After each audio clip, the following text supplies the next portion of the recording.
Hi guys, welcome to a brand new episode of History of a Haunting.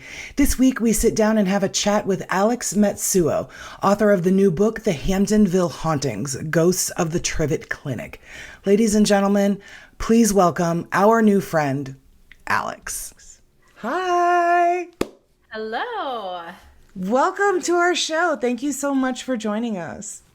Well, thank you so much for having me. I'm so excited. Yay! Okay, so guys, listen, we have known Alex for a hot minute.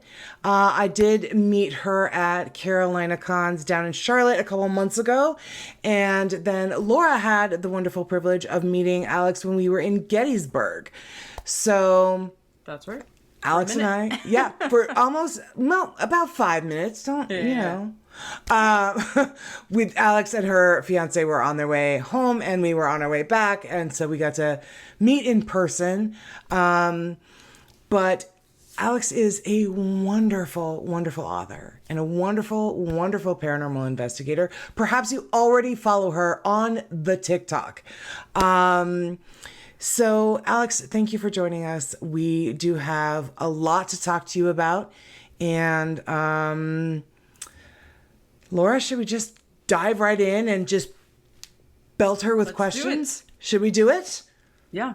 All right. Just harass her with questions. Let's just harass her. She'll Okay. have a great time. Yes. Okay, so first question. Alex, what was your very first car you ever owned? No, I'm kidding. You're like... Let's do all the password questions. Yes. What's the last four digits of your social? Yes. What was your mom's maiden name, by the way? Right, yeah. No, first question that I'm sure you are always asked every time you're on a show like this. How did you get involved with the paranormal? Ooh, well... So the paranormal, I feel like, kind of found me. It's always been a presence in my life, I guess. But I didn't really get into like serious. Well, okay. If we count, me popping into my car and driving to Old Town San Diego and walking around El Campo Santo Cemetery and the Whaley House, if we want to count those, then we do. I got into it when I was... Okay, we do. We really do. Okay, good. As soon as, because I always had a fascination with the paranormal. I had my first experience when I was about 7 or 8 years old, in Appalachia, Kentucky. That's if you're gonna have an experience, that's where you do it. That's where. That's where most of the ghosts are, is back here. Right. There's a different types of haunting in San Diego. It's very different. It's so different. But yeah, so after that experience, it was just kind of a constant curiosity in my life. But my mom was also very conservative Christian who seemed to be a closeted pagan, but didn't want anyone to know that she was dabbling in like divination. And my mom was a Reiki master. Okay, cool. I love that. Very fundamental conservative Christian. And when she passed and I was going through her stuff, I found like all these books on tarot. I found like 2 decks of tarot cards and a deck of angel cards by Doreen Virtue. Ooh, wow. Doreen went to the dark side. So I'm sitting here like, what the heck? But because growing up, I couldn't watch anything with ghosts in it. I couldn't watch anything that could be potentially demonic. Like I couldn't watch Are You Afraid of the Dark on Nickelodeon. I couldn't read the Goosebumps books. Wow. Okay. Anything spooky or scary, it was like not allowed. Now, when I got older, my mom became more receptive of it when I got into my 20s, but I was also an adult and sure. Yeah. like, life choices. she'll pray for me, that type of thing. Right. Right. Yeah. So I had experiences basically throughout my life. And then, as soon as I was able to drive, I was hopping in the car and going to Old Town or going to Pioneer Park and, checking out cemeteries. Cause that's where we go find ghosts. Kind of. Yeah. At least, when you're a beginner and you don't know where to start. Exactly. Cemeteries is like basically like the obvious place to begin. Right. Dead people equals ghosts. Okay. Paranormal 101, guys. Y'all are ready to go ghost hunting now. So yeah, but then I had that really crazy experience that was covered on Haunted Hospitals and the incident I wrote a book about called One Bed Over, a hospital haunting. That happened in 2006. The accident was New Year's Eve 2005. So basically, Okay. freshly into 2006, I kicked off the new year with a almost dying in a car accident and getting a spirit attachment. Way to strike your year off strong. I mean, And, kind of, yeah, overachiever, but go on. right? And it was 2006. The TV show Ghost Hunters wasn't even like 2 years old yet at that Yeah. point. The paranormal community that we have today did not exist in 2006. Yeah. Because I get questions about that all the time. Like, well, why didn't you find a team to help? And it's like, okay, you try finding a team in 2006. Yeah. The paranormal community was basically existed on anonymous type message boards, or it was very underground. So we didn't have those connections. So after I had that experience and I wanted to learn more about it, but also I wanted to become a resource for my community so that people didn't have to go through what my mom and I went through. So that was really my motivation to really start getting into paranormal seriously as a researcher. So in 2011, I started my team, the Association of Paranormal Study. So that was a long-winded answer to say, 16, if we count the cemetery wandering, technically 2011 as a serious paranormal researcher. Good. I love it. I love that answer. Very detailed, very personal. I think that's wonderful, especially for those of our listeners who may not be familiar with you. I think that's a wonderful answer. And also, I have One Bed Over on the way from Amazon. I cannot wait to read that. I am a huge fan of haunted hospitals. And so that was the very first book of yours. I was like, well, I got to start with this one because, I mean, it's everything I love right there in one book. That's awesome. Yeah, So sure. Was that experience, the attachment, what made you want to start writing down what happened, your experiences, like your ideas on research? It's a good question. So I had put that whole experience to bed for about 15 years. My first book that I put out in 2014 was called The Haunted Actor. And essentially that was my thesis from grad school with some expansion. And because if you read that book, a lot of people will note that it's very different from my other books because it's very academic because it was based off of my thesis. It was basically an expanded form of my thesis from grad school when I was at San Diego State University. Go Aztecs. Gotta show some love. Yeah. And that basically came from, it was one of those things where I was interested in the paranormal. I always had an interest. I didn't understand really how much of it encompassed my identity until I was talking to my graduate school advisor, because you get an advisor for your last year of grad school because, you're doing your thesis and Right. It's that whole jury panel, like that whole thing. Yeah. So you have an advisor. I mean, it's an intense process. And I was telling him my idea, and initially I wanted to adapt The Tempest into like late 1800s Hawaii when Japan opened their borders, and you had the kind of the colonization happening of the native Hawaiians from with the Japanese colonists. Yeah. And I was like, this would be a really interesting thing, but I was really going like super meta, like avant-garde type theater too, but intersplice it with my grandfather's experience as a Japanese American in World War II. Wow. Okay. Like really incorporate like the concept of ghosts and spirits and the past coming back to haunt us and everything. And my graduate advisor, he was from South Africa, so please excuse the terrible South African accent. He was just like, Alex, and I was like, what? He's like, you do realize that you put spooks in all of your projects. Every project, every paper you have ever written in grad school has included a spook, some sort of ghost or goblin or demon. And maybe you should go in that direction instead. So I ended up writing my whole thesis on the connection between like supernatural and paranormal and theater, and how we use theater to express our beliefs in spirituality, Yeah.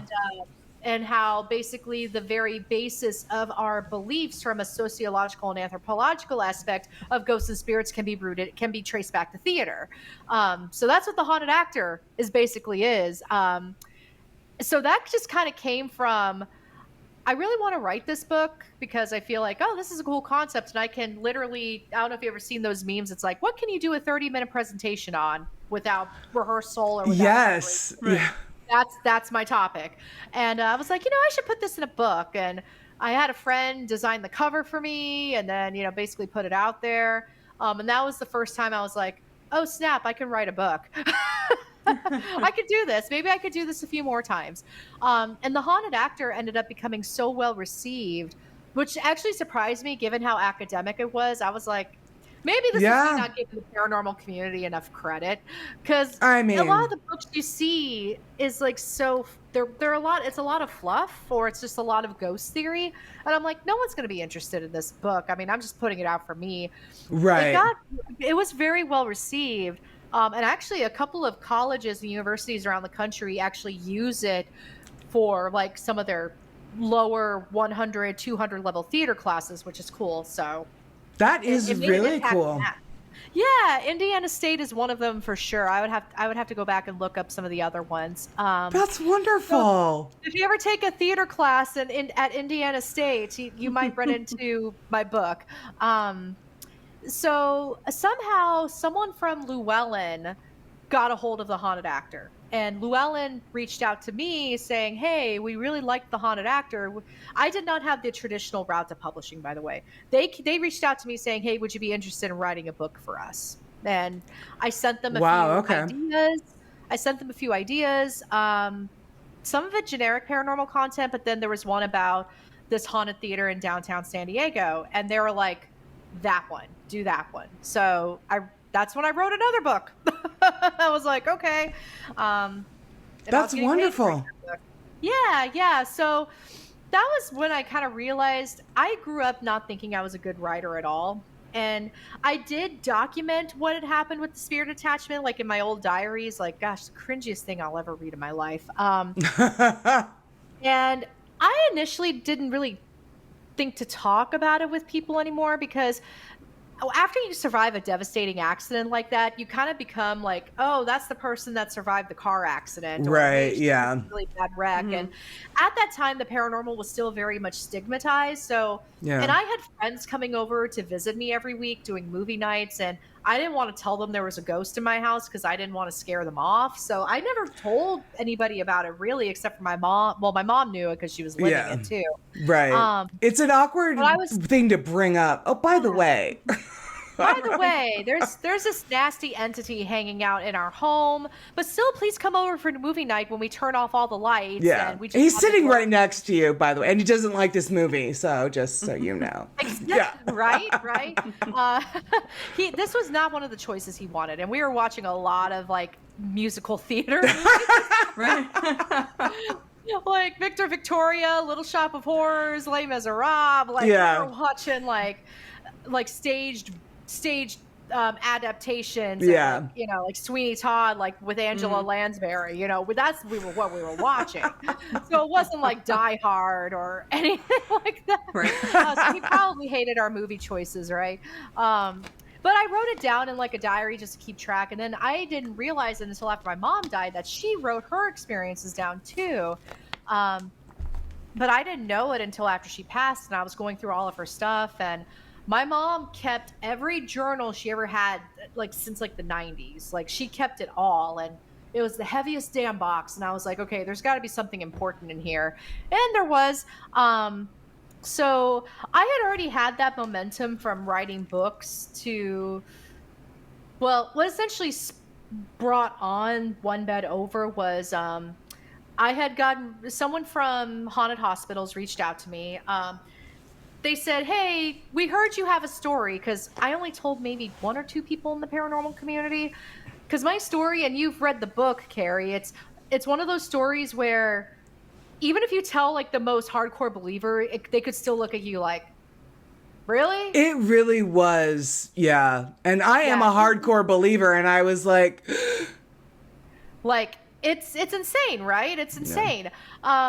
So I was like, I really don't want to be that person either, because that can also become an identity really quickly in the paranormal. it really can, yes. Yeah. So I had a brand that I had built by then, and I was really trying to be like, okay, is this? So I only told a couple people, and one of them had a connection with haunted hospitals, and they're like, we heard you had a story, but you don't have to share it with us. But if you want it, but if you knew people who had stories too, we're looking for stories.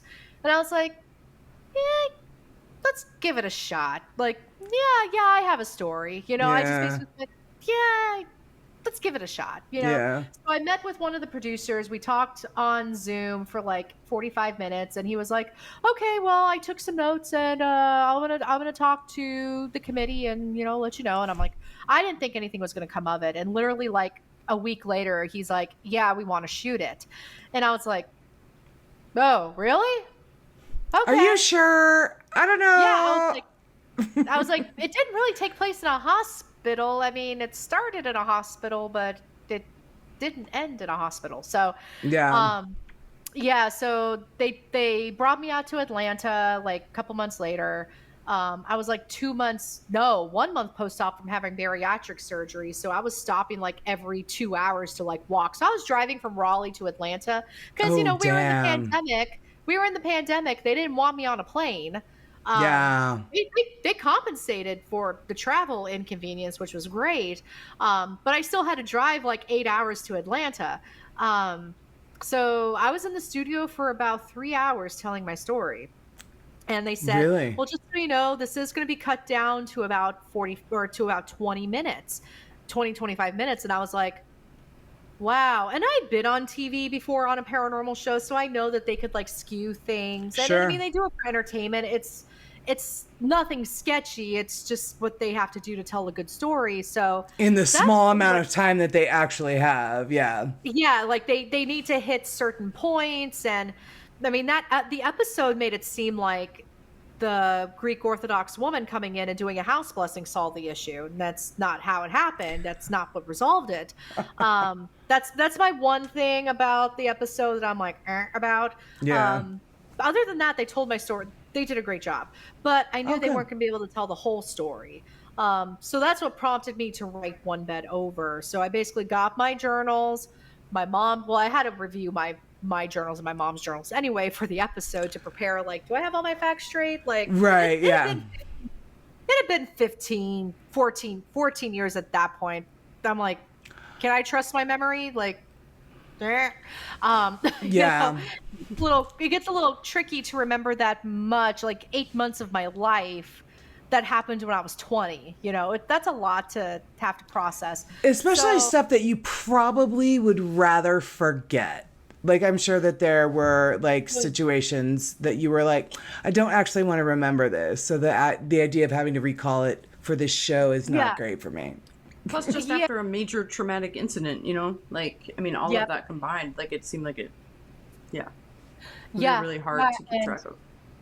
It really was. And thankfully, I had my journals and my mom's journals to kind of help piece it together. And then I did have to reach out to some of my friends who, that I was close with at the time, and I'm still friends with them. And I just said, hey, what all do you remember from my accident, specifically the night of? Because I know my mom called all of my friends when the accident happened, because they were all in the lobby, and I knew that because of the out of body experience that happened when I walked into the lobby. And I was like, oh, everyone's here. But it was also like, wait, am I dying? And this is my like vignette of everybody that I love, like bid me farewell before I go into the light. It was one of those like, did that actually happen? But it did. Yeah. It did happen.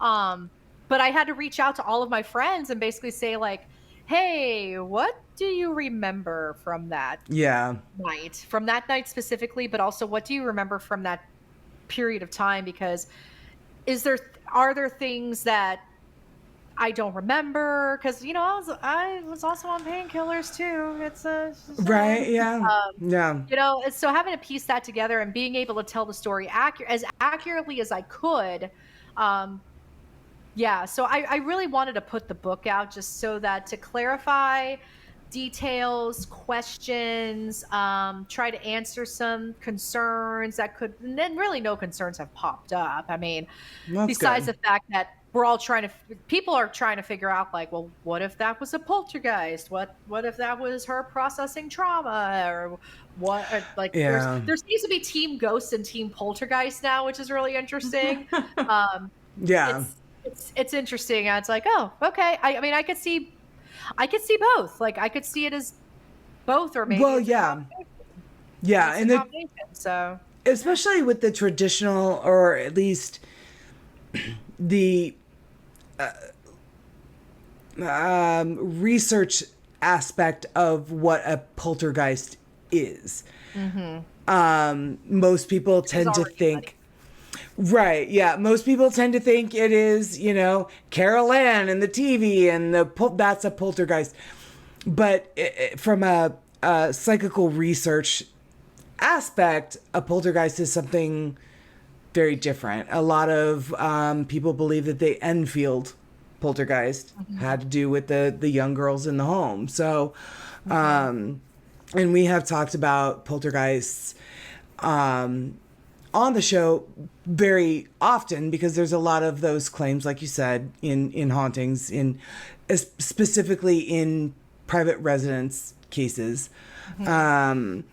But yeah, so that is, you're right. It's very much team ghost, team poltergeist, and is in the 4 years I have been investigating private residences and like iconic locations, not so iconic locations, just off the beaten path. Like, I have yet to run into a poltergeist, frankly. they're extremely rare, and I think people overuse that term as well as overusing tulpas and thought forms. I say this now with the whole chapter in the Hamptonville Hauntings, but yeah.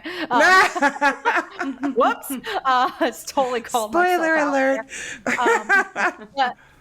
Yeah, but no, I feel like that term gets a bit overused these days. And you're right. People don't really understand what a poltergeist is, especially from a psychical research side. And because I see it on TikTok all the time. And I'm just like, y'all, this isn't a poltergeist. Like, this is usually it's fishing line if it's on TikTok. I mean, yeah, basically. My friends have quit sending me those videos because I'm like, actually, and they're like, okay, never mind, Kay. There's people who fall for that, and I try to be as gentle as I can with people like that because I'm like, okay, you don't know what you don't know. Exactly. I'm going to try to be as gentle as I can to basically say, hey, you're being fooled. I think a lot of those accounts are more experimental accounts to see just how much people will believe. But yeah, people don't really don't understand a lot of terminology, or they'll just take what they see on TV and run with it, which... Yeah. I'm sorry, the school of a certain guy who uses too much hair gel, he is not the ultimate authority in the paranormal. And honestly, neither is anyone really on TV either, because they have a storyline that they have a brand in the storyline that they're trying to sell. And a lot of them are actually really smart, like off camera. Yes. Like, me and Adam Berry have like talked shop about like the Estes method quite extensively, and I'm just like, this is the Adam I don't see on TV. And I'm fascinated right now. Like, I'm just like, holy cow. Like, well, okay. yeah. And see, that's the thing too, is because especially as the genre moves along and more people get interested in it, there's a, what's the next best thing? What is something that has not been done before? Like, everybody can go into all of these locations and do their investigations, and they can try new techniques and they can try new equipment, but that gets old. I mean, Ghost Hunters, like you said, Ghost Hunters was 2005, 2006. It's certainly what launched everybody into interest in the industry. But to just kind of keep recycling that, I love Supernatural, but that show just sort of started to recycle storylines, and that's kind of what a lot of paranormal reality shows have done as well. Yep. And it's still happening, and it's the same people. And the crazy thing is with paranormal TV, it's the same people. Like, they just recast different people, like Ghost Nation, then the reboot of Ghost Hunters. Like Ghost Nation got canceled so that cast can move into the second reboot of Ghost Yeah. Hunters. And I'm like, that's insane. Like it's the exact same people with It's just, you just slap a nothing different name on it. different, And it's the exact same format. Yeah. But people eat it up, but I'm also curious of like how much are people actually eating up. Like I actually would love to see the data on these shows these days, and I'm sure it is accessible somewhere. I just don't know where to find it. But it's just kind of crazy. And then of course we get this whole Eli Roth is now doing My Possessed Pet, which I have mixed feelings. I definitely do. Oh my gosh. And then after I posted my slam post about it, I get messages from people who apparently filmed episodes for it, and they're like, oh no, my story's not about possessed pets at all. And I'm sitting here, I'm thinking about my TV experience, and I'm like, are you 100% sure? Like, because they ask you certain, and I'm not saying this to demonize the industry. I mean, the industry's, it's entertainment at the end of the day. Entertainment. They got to do what they got to do. But they will ask you certain questions for you to answer in a certain way so that they can edit you to say certain stuff. Yeah. And oh, okay. They want to lead you down that path. Well, here's an example. So if you see the episode of Haunted Hospitals, my episode where, the little Greek Orthodox woman coming in to do the blessing and everything, the way I described it, if you had heard the full clip of me describing it, you would not have thought that it worked. And then the producer asked me, well, what did work? And I told her what worked, and she said, can you say it worked? And I'm like, it worked. They used that clip of me saying it worked after the shot of the blessing. Yep. And I mean, it wasn't a lie. You did say it, but it's just the way they presented it. Well, yeah, they're going to cut it and edit it. That's exactly. So when people, I might have just gotten blacklisted on every production company, but that's okay. But so when a couple of these people came up to me saying, oh, I filmed an episode for this and it wasn't about possessed pets, I'm like, are you 110% sure about that? Yeah. Because the description of the show is very clear. And the description of the show is very clear saying this is about pets who have been possessed. So it's like, if you've said anything like it was like they were possessed, or it was like they were a different animal, or anything, same, like and I said they can, and because apparently when they filmed this too, the working title was not My Possessed Pet. It was a different working title that wasn't anything like it. So I'm just like, and I just told him, I said, if I were you, just be very careful and just be prepared to you may have to post some corrections. Because the way that they ask you questions and the way they have you present things, it can all be edited. And that's just part of the industry. And going into that and knowing that, it's a thing. So, but there's a certain narrative that these shows are trying to sell. Demon in the White House, same deal. Like, man, that shock doc really I was not happy with that. I have not seen that one yet. I think I've seen all of the shock docs, but I have not seen that one yet. It's entertaining, but it's not accurate. Right. And the things they don't talk about on these shows is not every investigation do you get evidence. But everyone they do, right? And nothing gets resolved exactly in 43 minutes perfectly with great evidence and all this other stuff. I mean, how much of it is faked? Plus, I love that there are ghost hunters who've been doing this forever, and this is almost any show, and then they have some interaction, and then they run away scared. So you're the experts on this on TV, and now you're screaming and afraid. You know what I mean? So like that kind of stuff always bugs me. I'm like, the rest of us, real investigators, would be running towards whatever's happening, trying to document, trying to figure out what that was. Yeah. What it was. Yeah. Yeah. Yeah. Especially the ones that that flat out antagonize and they provoke and they go in like, you can't do nothing to me and blah, blah, blah, blah, blah. And then I think I saw a meme and Alex, I think you saw it Which too. one you're talking about? I've seen it. Yes, where Ghost Adventures is basically they just go in and talk a bunch of shit to ghosts and then get scared and run away when the ghosts square up.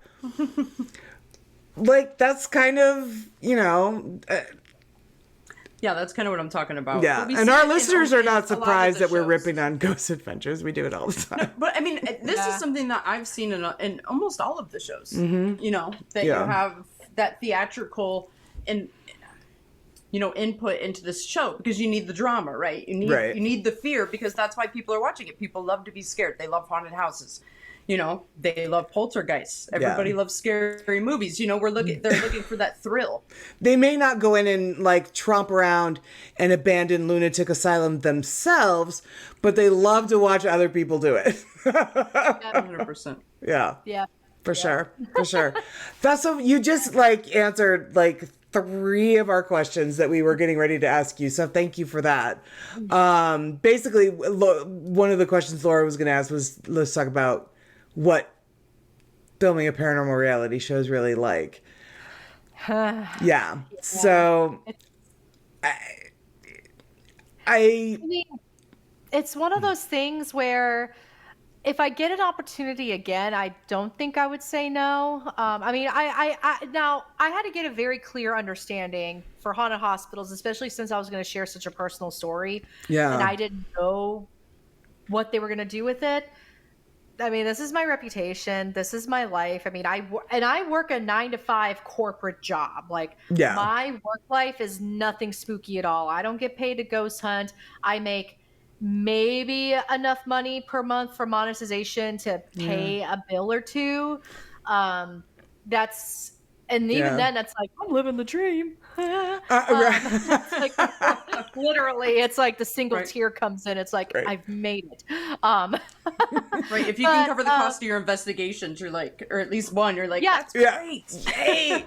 Yeah. It's like, if I can break even or if I can at least pay for my hotel, that's great. Yeah. So the first TV show I was on was Most Terrifying Places in America. Yes, you were. I saw that one. I love that. I love Worst camera angle ever. The camera was like down here, and it was like an upshot on my nose and my double chin in all of its glory. It was. I think that may have been a shot that was like, I should get weight loss surgery. That's okay. That's me with every picture Carrie posted me. She's like, I look great. I'm like, yeah, but I have 7 chins. Like, what the fuck? That's because I take it from up here. I'm always lit up high. Right? You gotta do it from up there. Damn it. Yeah, so we had run into a snafu with Most Terrifying Places in America because we were originally supposed to film at Old South Pittsburgh Hospital. Ooh. Oh, cool. Yeah, but this is when not the current owners, not with Ronnie and all of them. The previous owners, when they had Old South Pittsburgh Hospital, apparently, so we were literally driving to South Pittsburgh. We had just crossed the Tennessee line. Like, we were starting to see the cardboard cutouts and billboards of Dolly Parton. Like, we were in Tennessee. Right. And my team member got a call from the producer saying, we lost access to Old South Pittsburgh Hospital. It's been condemned and shut down by the IRS for back taxes, but also hazmat is there because apparently the place is full of black mold. So there was no way. Yikes. We could get to this place. Yeah. There was no way. And the producer was like, is there anything else that you have done in South Pittsburgh that we can do to salvage this? Because we're all here. Yeah. We're all here. And, there was this, and, we had done a very basic investigation of like this building that was in an intersection in downtown South Pittsburgh where this Christmas Eve shootout had taken place. Literally the one piece of data that we really caught was the one that I talked about where we caught that EVP of that guy saying Ben. That was it. That was it. Like that. Wow. That was the quietest night ever. So, so we were like, I don't know if you can use this, and they were like, we're going to do our best. Yeah. Yeah. Do our best. So, and maybe I'm breaking some confidentiality contracts here, but also I kind of don't care. So when we were, so basically I was okay with embellishing. I was like, or exaggerating, Sure. exaggerating. I was okay with exaggerating. Like if you needed me to go, you know, I would Right. do it. Like I need to use my theater degree somewhere. So like I need to justify the $60,000 student loan debt to get a theater degree. Like, you know, Yeah. Let me show you what I got.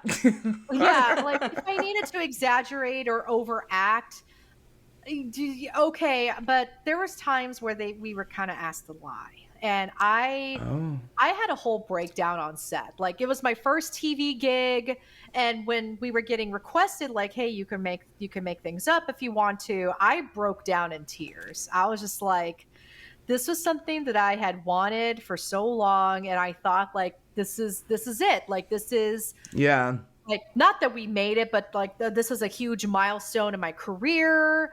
I ended up bawling my eyes out on set. Like right, like I was, and unfortunately, the people I was with at the time, they were more than willing to Yeah. lie, which meant I was outnumbered. So Sure. I was like, okay, well, okay, I can talk about the history. We could talk about the history. I could talk about my personal experience in the EVP, but I'm not going to say anything more than that. Like Yeah. at least make the piece that I know that I was honest on that show. Yeah. But but it was a little disappointing I guess I always knew, because I worked for a paranormal TV star for a while. Like I knew with TV, like that happens sometimes, but it's one thing to hear about it, but then it's another thing to experience it. Yeah. You're on set, you're talking to the producer, the cameras are right there. You got your makeup done, you got your clothes on, and your hair's done, and you're there, and it's like, okay, we want you to do this, and it's like, oh, okay, huh? Like I was a mess. I was a Yeah. mess, and luckily, I mean, I'm at peace with that episode. I'm like, okay, it's Yeah. maybe a little exaggerated, but it stayed on. My part stayed honest. I can say that. Well, that's good. Yeah, yeah. So I could say that. So when the haunted hospitals thing came around, I was just very like on guard about Apprehensive. it. Yeah. I was very apprehensive. Polar opposite experiences. My Really? experience on haunted hospitals was wonderful. Like, well, and also what's funny with most terrifying places in America, they didn't compensate us at all. And we drove from Raleigh to South Pittsburgh, which is like a long, It's a long drive. Yeah. it's a long drive, and It's a we long paid drive. for our own hotel, our own food. I had to Yeah. take time off of work. Like it, it was a significant investment of time and money for me and my girls. Yeah. And they didn't compensate us at all. As far as I know, we weren't compensated. I also wasn't the one who arranged everything, so you never know. um, so, so with haunted hospitals, when they wanted to use my story and have me drive to Atlanta to film, I was very honest and I said, "Listen, I'm out of PTO because I just had surgery a couple months ago. My vacation time, my PTO, my medical leave. I'm cashed out. Yeah. I'm cashed out. I mean, I did get disability disability or medical leave. I did get compensated for that, but anyone who works in corporate America knows that you don't really get 100% of your salary. It's like 80 to 90%. Yeah. Oh, well, that's good. Yeah. Yeah. Yeah, I got 90, so That's good. Yeah. That's good, but it still wasn't my full salary. So I basically told haunted hospitals and that's why I used so much of my PTO and my vacation and my personal time so I could get as much of my full paycheck as I could. Right. So I told the producers, I was like, listen, I'm cashed out with time off, with paid time off. Since you don't want me on a plane, this is an 8-hour drive. I just had surgery, so I can't drive a full 8 hours in a day. I'm going to have to stop every couple hours and possibly do an overnight stay in Spartanburg, South Carolina, because that's like the halfway point. Yeah. I was like, and after giving them my demands, I was like, there's no way they're going to say Here's yes. my rider. And M&Ms only. Exactly. So, and I said, but also I did just have weight loss surgery and I'm living on not milkshakes, but protein shakes right now. So, I wouldn't need a per diem for food. I wouldn't be asking you for that. So congrats. Maybe pay for the occasional Taco Bell run to get beans and cheese. But besides that, it's if I need a little spice in my life. But I gave him those demands and I said, essentially, this is the only way that this is going to happen. Because you're catching me at a really awkward stage in my life. Right. And they were like, yeah, we'll do it. And I was like, wait, just like that? Really? Yeah. I was like, huh? And they're like, oh yeah, we got your hotels booked. They're like, just tell us what nights you want to stay at the hotel in Spartanburg. We'll book that for you, and you'll have a hotel waiting for you in Atlanta. And I'm like, really? And I thought it was just the hotels they were covering.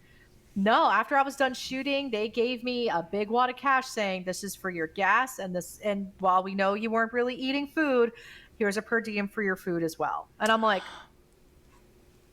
I knew I should have asked for that extended RV. God damn it. Right. I'm sitting here like, so it's, wow. Know your worth. Ask for it. I mean, yes. Seriously. I was sitting here like, oh, cool, you're covering the hotel. Awesome. Okay. And they compensated me for like my days off of work. And I'm like, oh my God. Oh, wow. That's great. Okay. DM me this production company, because I'm going to be like, listen, I don't have a problem lying about whatever happened at whatever place. I'll do it. That also makes you think though. It's like, yeah, I'll say there's a demon here if I'm getting paid $10,000. I mean, I'm toxic like that. I'm toxic like that. Look, they put me in the penthouse of the Congress Plaza Hotel in Chicago. I don't know what to tell you. They just really wanted my story. However, I chose to tell it. And this that I just made up. They put me up in a double tree too. Like they put me up in a double tree. So it's like, granted, wow. It was in Atlanta. I did see a drug deal happen outside my hotel in Atlanta, but I was like, but it was, and they gave me space to tell my story, and that's great. They would ask, and granted, they asked some follow-up questions, and I know some things were spliced, but they were very, like, they just said, be honest, tell us your story. If you cry, even better, but we're not going to force you to cry. And I was like, and I did cry, but here's a pair of tweezers. Just tweak your leg. Right? We're going to just place onions around you, but just in case. Yeah. I didn't cry during any of like the spooky stuff. I was crying about like when I was revisiting the trauma of the accident and them trying to save my life. That's when I was crying, because I was like revisiting. Sure, yeah. A really terrifying time in my life. But they were very gracious. They were very kind. That's lovely. I had a green room. Like, yeah, I had a green room. Like, it was, I was sitting here like, dang. I mean, for haunted hospitals, like we were putting our makeup on in the car and sitting on this wire table and chairs on the sidewalk on Main Street. Like, ready to go. So I'm sitting here like, dang, oh my goodness. They're most terrifying places in America. Right? Like, right. I was just like, dang, my standards are now really high now. Like, if I ever get asked to be on TV again, I'll be like, these are my demands. I demand a hotel, a per diem, and gas money. I'm telling you, we need to make writers. It's fine. We'll do it. A green room. Oh, yeah. And I had like beverages like, oh, can we bring you a soda? Can we bring you an iced tea? And I'm like, yeah. If you wouldn't mind. Love that. Give me some snacks. Nice. And I was like, well, I can't eat food right now, but yeah, sure. Maybe for later when I can. That would be, could I get a to-go bag? A to-go bag. Right. I think I took like 5 bags of snacks and I brought them back for my fiance. Hell yes. God, I would do it too. Guess what? Don't need groceries for a week, guys. Look what I got. Snacks are covered. But yeah, so they were Haunted Hospitals was such a 180 from Most Terrifying Places in America. Yeah. Which tells you, I mean, all of these producers kind of live on their own island, and these productions, these Yeah. shows live in their own island. I mean, yes, they're all in the same network, but they're not being run by the same people, and that's completely different showrunners. Different production companies, yeah. Yeah, yeah. But on that flip side, though, I can also see how easy it can kind of be to sell out a bit. I mean, Haunted Hospitals was very gracious to me, but they also didn't ask me to lie. So they could have asked me to do something besides cry. I mean, they're like, if you cry, it's okay. But it wasn't like, we need to get a shot of you crying. Yeah. They were very gracious and very like, just tell your story.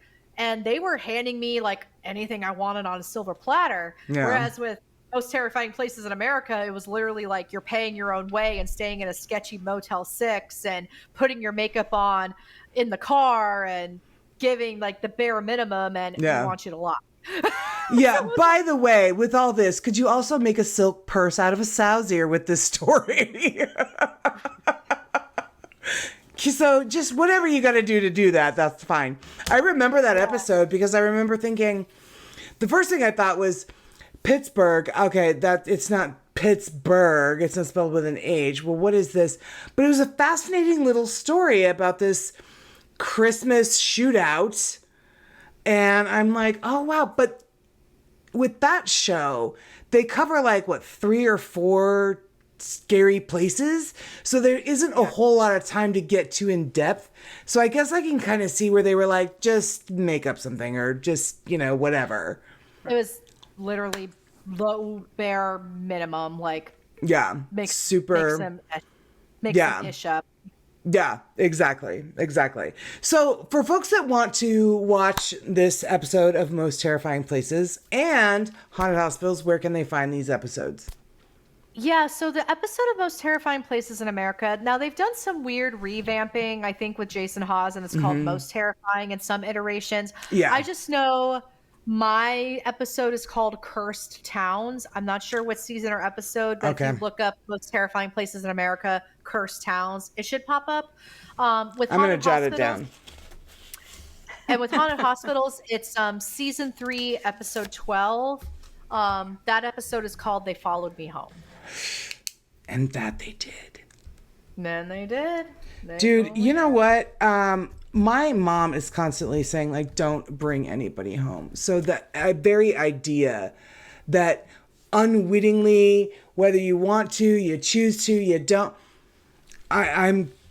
she's constantly, don't bring it. Have fun, love you, don't bring anything home is the very last thing she says. And before I get home, she's like, you're not bringing anything home, are you? And I'm looking in the car like, not that I'm aware of, but So are there any shows right now, paranormal reality shows that you're like super into, that you like, that you're following? Or do you watch any of it, or? I've started watching Ghosts of Devil's Perch because I want to support Shane. Not Shane. Well, I want to support Dave Schrader to a certain extent.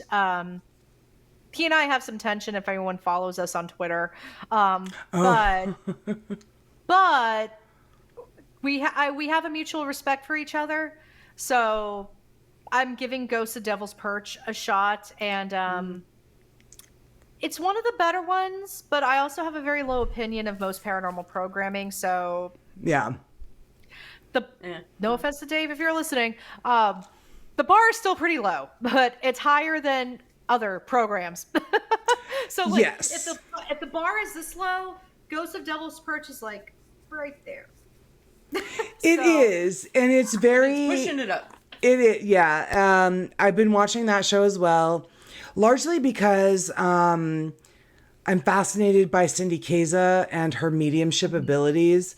So I always like to watch her and kind of the way she approaches investigations and things like that. I've taken a couple of classes from her.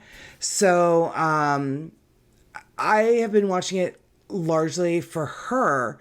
But I do think that it does have a tiny bit of a same Holzer Files flair to it. It does. Yeah. It does. It does, where they don't want her to go in and know anything. Like, it's all very, very similar. It's just that instead of Shane, there's now KD, so. Yeah, I was just about to say that too, and I'm kind of curious about that. I feel like there's a story behind that, but I'm not gonna. But that's not my business technically. Yeah. So, because I kind of like Shane more than KD in that dynamic. No offense to KD Stafford if you're listening, because you never know. Right. Yeah. I'm not too familiar with his work. Shane, I do know from obviously the Holzer Files, and I have met him a couple of times, interacted with him on social media, things like that. So He is so nice. he's so nice, and he's just got like this affable smile. Like, I don't know, there's just something just real kind of humble and about Shane. Yeah. I mean, and I knew Shane before he was on Holzer Files, and so he and I, we talk on the side, often. And I do understand, like, he kind of, he does allude that there's a lot of things he can't speak aloud about because he's under contract. Of course.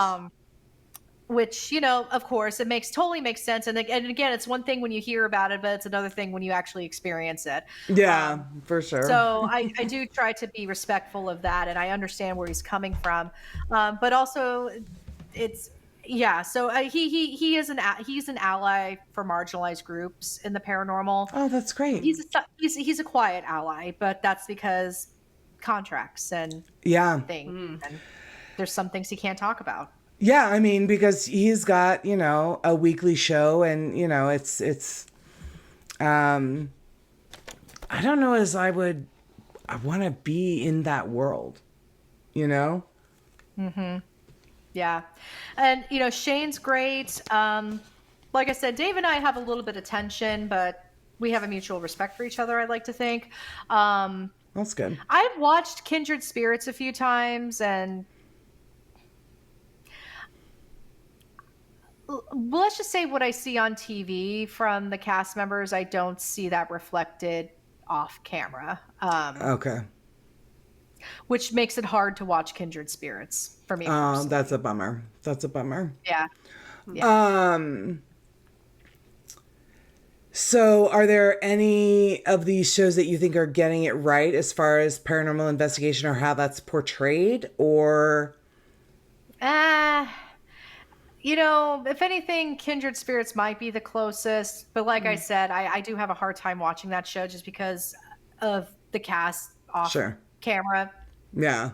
I think they're a little bit closer to it, but I don't think we've quite nailed it yet. We need to get away from the whole give us a sign of your presence, like that approach to ghost hunting, because it's not.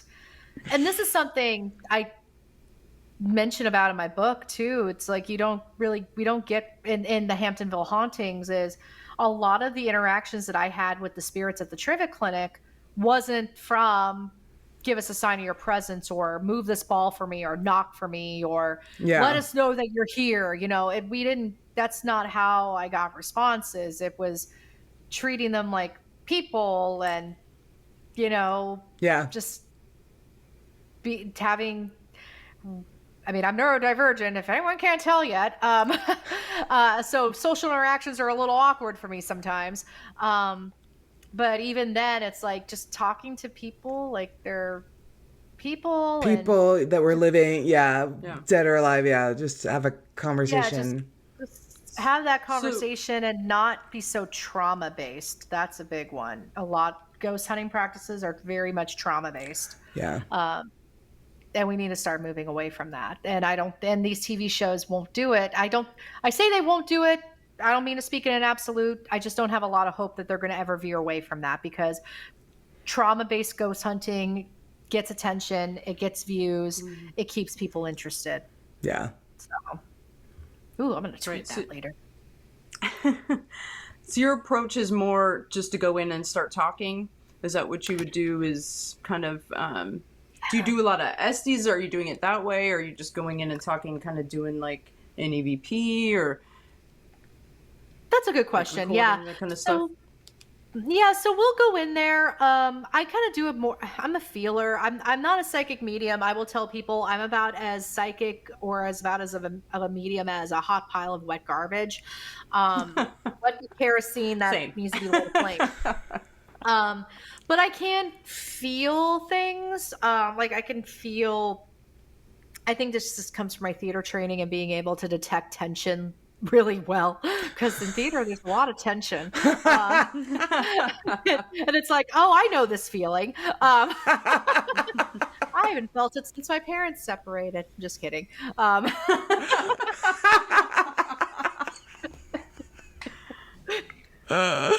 Oh my God. Anyway, yeah, so feeling things.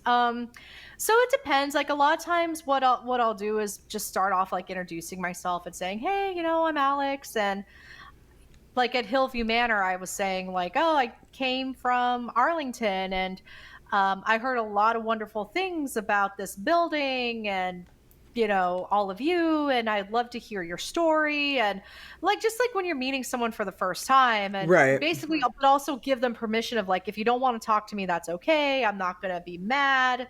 I'm just gonna hang out here for a little bit.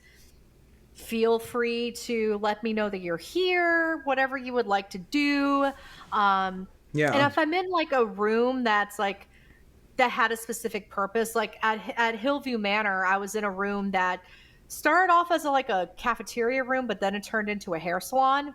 So I was hanging out. That's a weird change.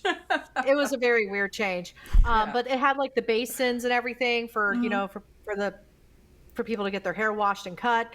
And so I was in this space by myself, which I hadn't been ghost hunting by myself in a long time. And I was like, oh, this is a little nerve-wracking. Like if I were to see an apparition run towards me right now, like I don't have a camera on, no one's gonna believe me. It's like, really anything could happen to me right now, and it's gonna be just an experience for me. Right. Yeah. So yeah, I was in this room that used to be a hair salon and lunch area, but the wash basins were there. So I was saying something like, I said something to the effect of, "Oh, hello, how are you tonight?" And would you like to say hello or something like that? And the REM pod that I have started going off, and this thing does not go off unless you're like literally touching it, because I have a cheap REM pod. Like I paid $20 for it. I paid $20 for it from this guy off of eBay. Like it's cheap. It's cheap. Unless you actually grab it, it's not even like getting close to the antenna and it goes off. You actually have to grab it. Yeah. So it started going off, and I'm like, well, okay, thanks. Thank you for doing that. Just basically just opening it up, and it's like, oh, do you want me to cut your hair? I don't know how to cut hair, but I'd be happy to cut your hair. Just things like that. Just having those types of interactions, and being comfortable with the silence, and being comfortable with like being awkward and looking like a fool, I guess. Like not a fool, it's provoking and acting a fool, but just like, oh, do you want me to cut your hair? I mean, I could cut your hair, but I don't know how to cut hair. Right. Yeah. Things like that, probably where the spirits are probably looking at me like, who the frick is this? What is she talking about? This is clearly the cafeteria. Like, what? Like, she's fun though, something like that. Like, I'd like them to look at me and be like, she's weird, but she's fun. Like, we'll talk to her. So just talking, like, and I find that also talking about personal stories, like, actually brings out a lot of interactions and a lot of activity. Yeah. And I got this idea from, there used to be a YouTube show called Queer Ghost Hunters. The YouTube channel is actually still up. So this was basically an all queer paranormal team. Laura's like, what? Tell me everything. Yeah. So they would go to these locations and focus on the queer history of that location. And they would start off by telling their personal stories to make it a safer space for any queer spirits to come Look, come out. I don't mean that as a pun, but you know. My God, we've got to come out again. Dang it. Yeah, so then it was interesting because they started making really interesting connections with, you know, LGBTQIA plus spirits, you know, and Wow. also being familiar with That's the cool. I'm gonna have the to check queer that out. history of the historical context of the location is effective too. Like, you know, Trans Allegheny is a perfect example. The queer men who were at Trans Allegheny were imprisoned because they were queer men. Right. Yep. But that's a piece of Tala's history that the paranormal community like will not touch, and it's well, I wish they would. But that gets skipped over everywhere. I mean, to be everywhere. honest, so it's refreshing to see. I mean, I didn't even know that existed, so I think that's really cool that people were out telling that. The history, just getting the history out there is hard too. Yep, exactly. So, but yeah, so just watching them and hearing about them sharing their personal stories, I was like, you know, maybe I should start just, we're asking them so many questions. Yeah. It's an unbalanced exchange of information and energy being put out. That's true. Maybe we should start reciprocating that. And even before Queer Ghost Hunters, I think my first experience with that was I was on the USS Hornet in Alameda in the sick bay, and this was a battleship. No, aircraft. It was an aircraft carrier. USS North Carolina's battleship. Yes. Just in case any hardcore military history people are. I mean, listening right yeah, now. probably will, because we're getting ready to recap our USS North Carolina investigation that's Saturday. So I'm like, they're going to be listening to this. Yeah, But yeah, I didn't know. I mean, battleship, aircraft carrier. And that was kind of like one of the things I used in my investigation was, guys, I'm a civilian. I'm really sorry if I'm getting your title or your rank or your location of the room I'm in wrong. Educate me. Tell me, correct me. I'm here to visit. I'm here to learn. That's kind of the approach that I took. That's the best approach to have is anywhere. Like, I'm here to listen. I'm here to learn. Yeah, like on the USS Hornet in Alameda, we were in the sick bay and we were asking a bunch of questions and then we weren't getting anything. And I was like, well, USS Hornet went toe to toe with Japan quite a few times. I'm going to tell a story here. And I just started talking about my grandpa. I said, you know, my grandpa served in the U.S. Army during World War II as a Japanese American. How do you all feel about that? I'm just curious. And all of a sudden, all these little like green balls of light started showing up in the sick bay, like staring at it, like looking at it. It wasn't peripheral vision. They started manifesting in front of us. And to the point I turned on the light and I'm like, okay, where's the lights? Like, where's it coming from? It's got to be a lens flare of some kind. Right. Yeah. It's gotta be. And we couldn't find a light source and we turned off the lights again. I said, sorry, I just wanted to check something. Please feel free to come out. And they came back out and it lasted for about a good minute or two. And of course our camera battery died when that happened. That's always fun. Right. Yeah. That's always fun when it happens. But that was probably the first like taste I had of, hey, share your story because they will value it just as much as you value their story. So I'm like, yeah, you know, and then it got validated further. As I was navigating an all-female team, and I mean, not to go with gender stereotypes, but I've noticed that men, women, female identifying, male identifying, non-binary, they approach the paranormal in very different ways, and especially in spirit communication. And I do find a lot of more female identifying investigators are a little more of the feelers, which is good. We need more of that. Right. Because, I mean, I had a team full of men at one point, and it was very like, ugh, you know, like, but they were also Marines, so that's one. Oh, yeah. You get it. So, you know, just like ghost hunting with empathy or spirit communication with empathy. And plus, if you share your personal story, you may inadvertently create a connection with a spirit and make them more comfortable to communicate with you. Yeah. There's a spirit at the Trivette Clinic that used to be an opera singer, and she was in theater and a performer, and she didn't get a chance to really fulfill that dream. And Lord knows I'm familiar with broken dreams of Broadway. So coming in and just sharing that, she interacts with me when I visit. So it's one of those like, hey, broken dreams, high five. Right. So I think Twinsies. there is some value. Yeah. Right. And when I visit the clinic, I'll play opera for her, and she'll react. Awesome. And we actually caught her like audibly making a sigh. Like last time, you could just hear her go, as Wow, like yeah. playing the music. Yeah, like those are the moments like I live for, by the way. Because they're so rare and unique, and like situational awareness. They're those, everybody's looking for that holy grail piece of evidence, but those are really the ones that are the best. Yep. Really. Yep. And that came from, that didn't come from, hey, let us know that you're here. It's, hey, Gwen, I'm here visiting. I'm going to play, if it's okay with you, I'm going to play some opera for you if you'd like. And I'd love it if you could sing along. I would love to hear your singing voice, just things like that. Yeah. Like if they were alive. Yeah, exactly. Like because it's the doctor's wife that was an opera, like she was an opera singer. But she got married, and those dreams kind of went, Sure. and she became an alcoholic. Poor thing. It's so, gosh, her story. But read the book; you'll learn more about that. Well, you know what? do you Let's talk talk about about it it. Yeah, let's talk about your book, Yeah. The Hamptonville Hauntings. Yeah.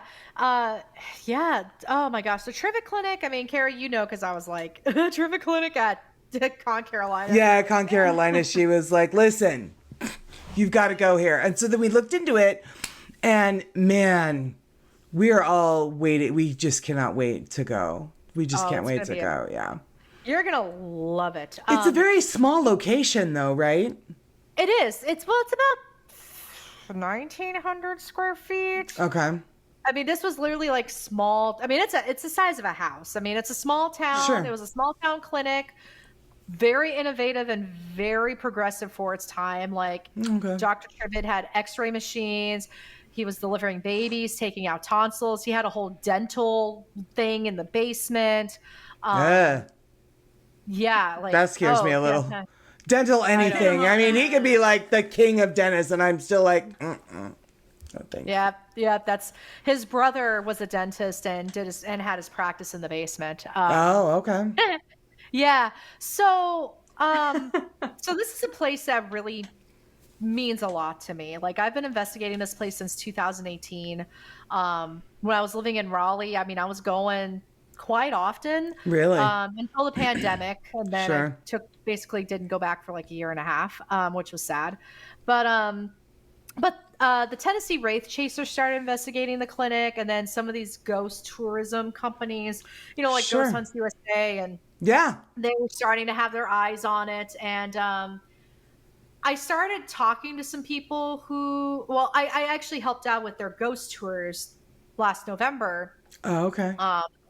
And so giving the ghost tours and everything. And I had people come up to me because part of the tours was, I would tell the story about the basement and the history and some of the paranormal activity that we experienced. But then I had people coming up to me afterwards. It's like, that's not the history that I heard. And I'm like, really? You sure? It's the same history that, Tim and Doug tell, the owners. And they're like, oh, like, no, like I heard something different. And I started to realize that as the Trivette Clinic has gotten more exposure, the stories were starting to get skewed a bit.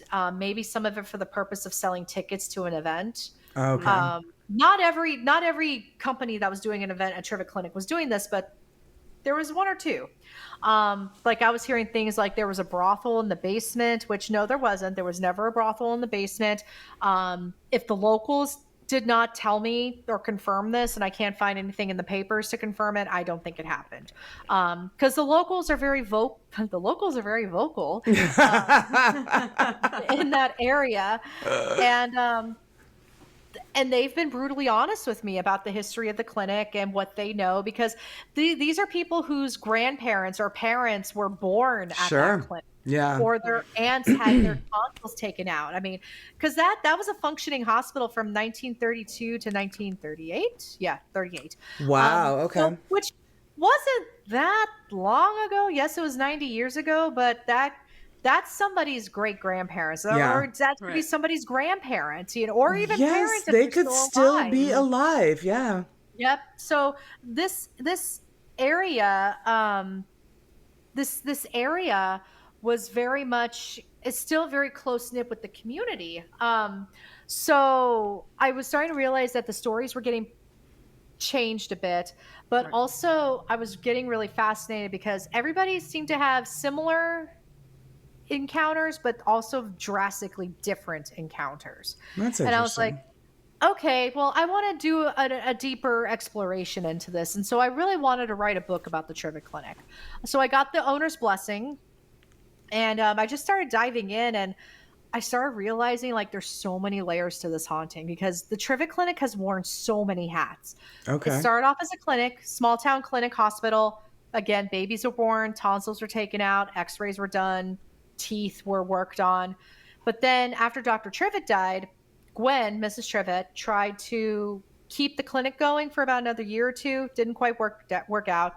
She sold it to a guy named Leo Rivers, who was the guy that she was buying booze from when she started to develop her issue with alcohol.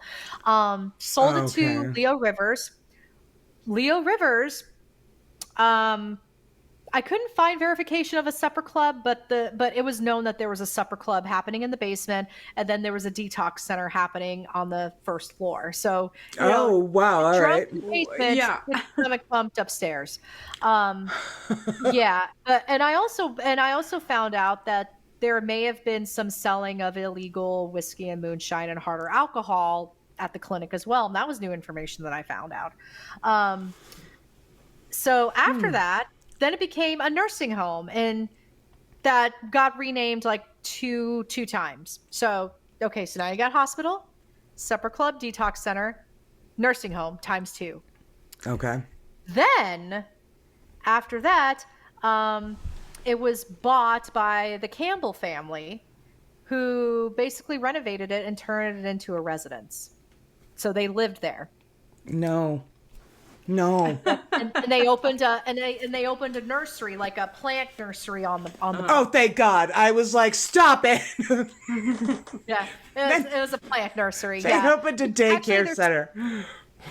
Yeah, no. It was plants. And it was actually one of the most successful nurseries in the county.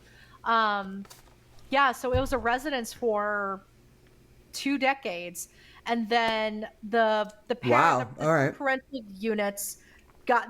units got divorced, and so the husband sold the Trivette Clinic at auction to pay the divorce fees and everything, and then somebody bought it by the last name of Schubach. Tried to keep going with the nursery, didn't quite succeed at it, and then Tim and Doug, the current owners, bought it from Schubach.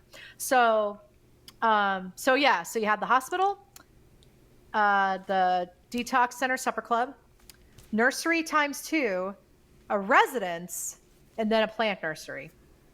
So it's worn so many hats. And also, when it was a nursery, they had a lot of people working there, and working there long term. It wasn't like, high schoolers working their summer jobs. These were people who worked there year round. Like a good 20 people worked there year round for years. And that was something I learned from Kevin Campbell, who was the youngest son of the family. Okay, that lived there. Okay. Yep. Yeah, and I did find the residents, the kids of the residents who lived there. All the kids had very different experiences paranormal wise, which is fascinating. Like the youngest one, Kevin, didn't really have much happen to him. Yeah. The daughter kind of had some things happen to her, but not much. The oldest son was tormented, and even like his friends, when they would stay overnight with them in the Trivette Clinic, like they would report like something was strangling them or suffocating them at night. So the oldest son was definitely tormented by something. And so the sister is like convinced that there was something demonic in the house, but there's nothing demonic in the house, at least not now. If there was, it's not there anymore. And then the youngest son, Kevin's like, the only spooky thing that we really ran into was sometimes the broom would randomly like end up in the hallway standing up by itself when no one else was around to set it up. And I'm like, well, that's creepy. That I mean, is creepy. I know brooms can do that, but somebody would still have to pick up that broom and put it there. Yeah. Do you remember that that trend that was going on where people were like, the earth is off its axis and look, our brooms are standing on their, that's what that makes me think of. It's interesting though, because there's a number of cases where, multiple children in the home do have those different experiences. Like Andrea Perrin and her sisters, they all had experiences, but they were all vastly different from one another. Yep. Same thing with the Enfield poltergeist. Like the kids were all having boys versus girls. Like the girls might be a little more extreme than the boys. The older, that's very common to hear in a home with multiple children. That just kind of depending on, I don't know if it's depending on how much attention a particular child is paying to it, or I'm not really sure what causes that, but it is a very common claim. It is so interviewing the two kids, because the eldest one had passed away, because he had a very turbulent life after the Trivette Clinic, sadly. Oh God.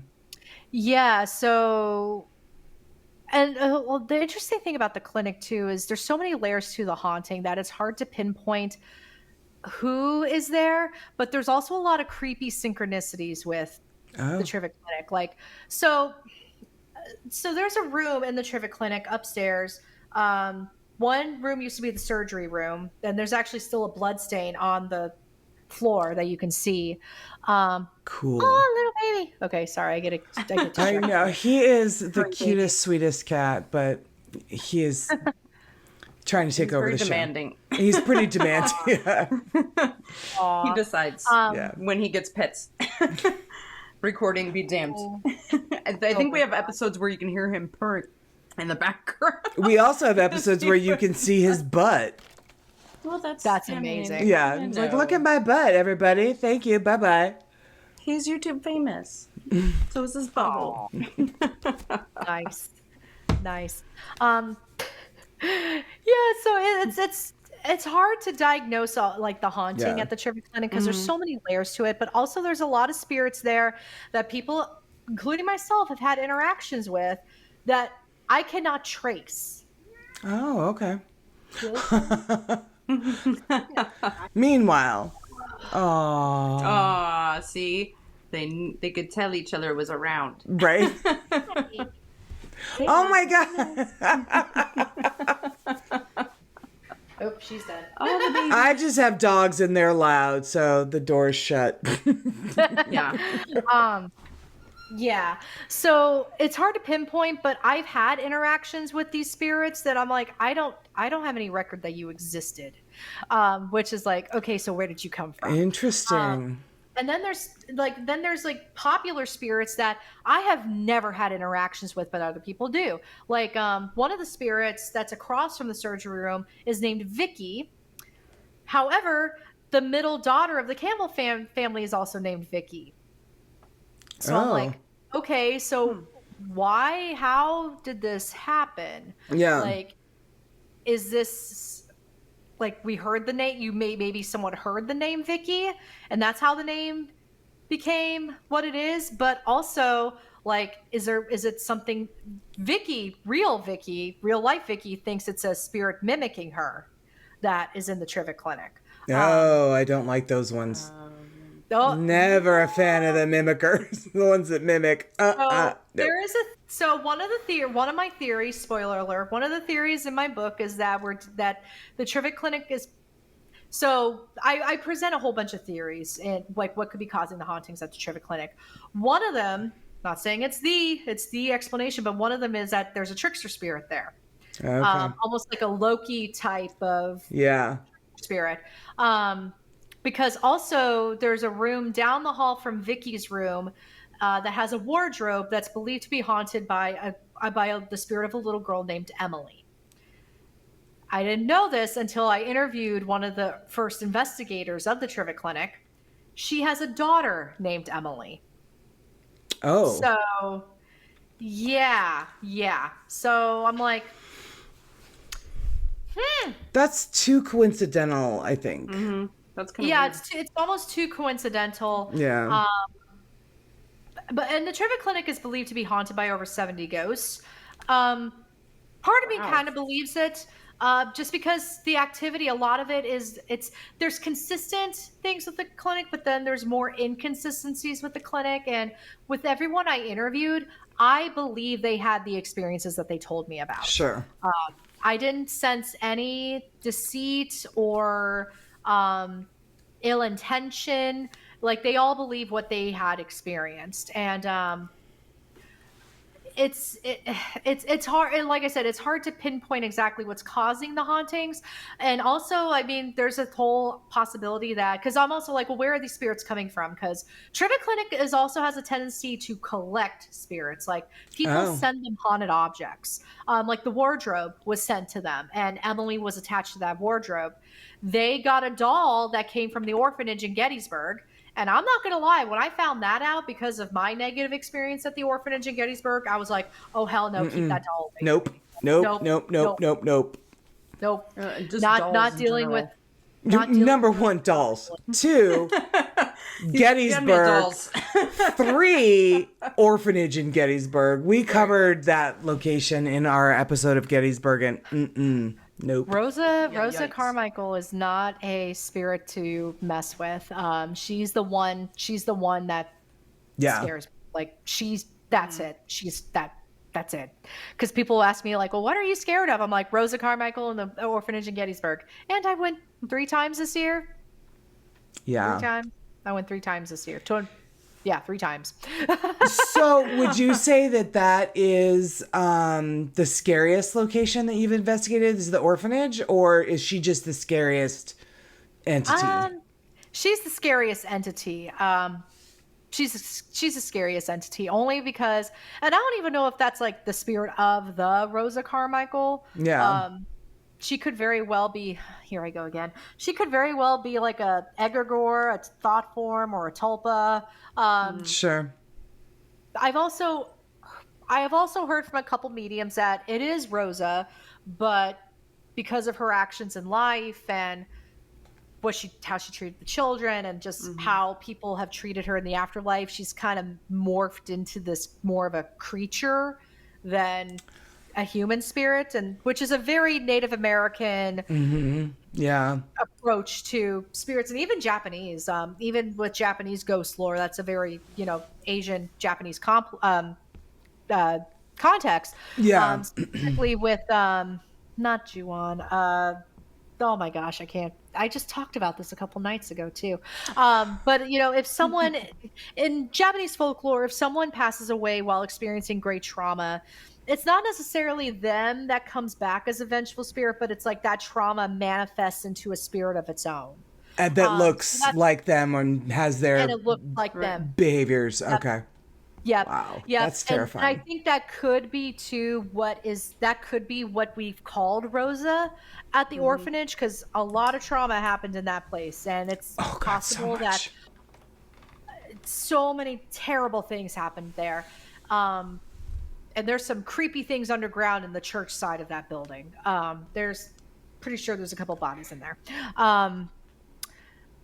So that could very well be what has manifested in what we call Rosa. Yeah. So I'm not going to discount that either. But yeah, and I have similar feelings about that with the Trivette Clinic. Now, granted, when it was a hospital, I guess getting your tonsils out is a form of trauma. I mean, having a baby in the 1930s is definitely traumatic. Yeah. That's definitely traumatic. Getting your appendix removed, trauma in surgery, that is a thing. So I could argue that the Trivette Clinic has its own form of trauma, not necessarily like trauma from abuse or assault or anything like that. But yeah, it's especially definitely weird. as the quality of care that was given back in those days. I'm sure the dental clinic wasn't the best. Probably not. Yeah. There's also a theory that they also took care of their mental health patients in the basement, and they may have been chained to walls. Yeah. I have not been able to verify that actually happened. Um, I haven't been able to verify it. But I heard that it was a thing, but I can't find it in print. I can't find it in my cat's meowing, and if you hear her, I can sure. She's like meow, meow. I can't verify that it actually happened. But I also know mental health care in the 1930s. Right. Not the great. greatest. Is there any evidence, like in the basement of the Trivette, that might indicate that chains were attached somewhere? Not really, but I guess they did find like hooks in the wall where like the chain links would have been. Oh, okay. But I'm also like, that could have been anything. I'm not exactly Especially sure. back then. Especially back then. So, and knowing Dr. Trivette the way that I've gotten to know him, now granted, everybody could have their skeletons that we don't know about, but he seemed like a very upstanding person, very well loved by the community, but also those are sometimes the worst people. I mean, if you listen to My Favorite Murder, it is true. BTK. Okay, go on. I mean, right. Right. So, but I've also heard like, gosh, and this was something I addressed in my book that I heard from a couple interviews of like, there's a little girl in the basement named Majesty. I cannot track Majesty. I don't know where she came from, but she is one of the most active spirits at the Trivette Clinic. I cannot find this little girl to save my life. Like, I've checked. I mean, and Majesty is a very unique name. It's very not unique, yeah. It's not like I was looking up the name Karen. It's right, yeah. Ashley or an Alice. Like, Majesty is a very unique name, and Iredell County and Yadkin County are not that big. So I'm like, so I had a theory of like, maybe she was a patient of the nursing home and she reverted back to her 4-year-old self when she passed.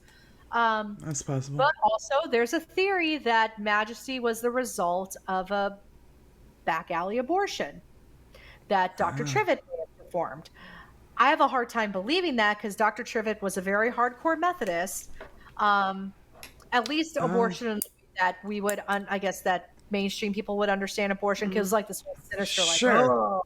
But now, could there have been pregnancies, late-term pregnancies that resulted in an unborn or an unalived infant? Yes. I think that's possible. I think that's possible. Now, painting it as an abortion like that, no, I don't think it would be anything sinister like that. But that's a theory of possibly where Majesty came from. And I'm like, you had so many stillbirths back then too. Like, I mean, right. because you didn't have the prenatal care and stuff like that. You didn't know until you went into labor, unfortunately. Yep. That was common. This was a small town farming community. I mean, Dr. Trivette had like 12 brothers and sisters, but like 9 of them or 3 of them didn't survive infancy. Like some of them didn't even survive like a couple days. So stillbirths are so common back then. Yeah. It was so mortality common. rates, mother mortality rates. I mean, yeah, there's all of that, right? Very, very common. But stories like that were starting to pop up, and I was like, whoa. Like, because I was starting to see, like, the Trivette Clinic was starting to get painted as, like, illegal back alley sketch. Abortions happened here. And I was like, no, now, do I believe that some pregnancies had to be terminated, like, because of health issues? Absolutely. Sure. But yes.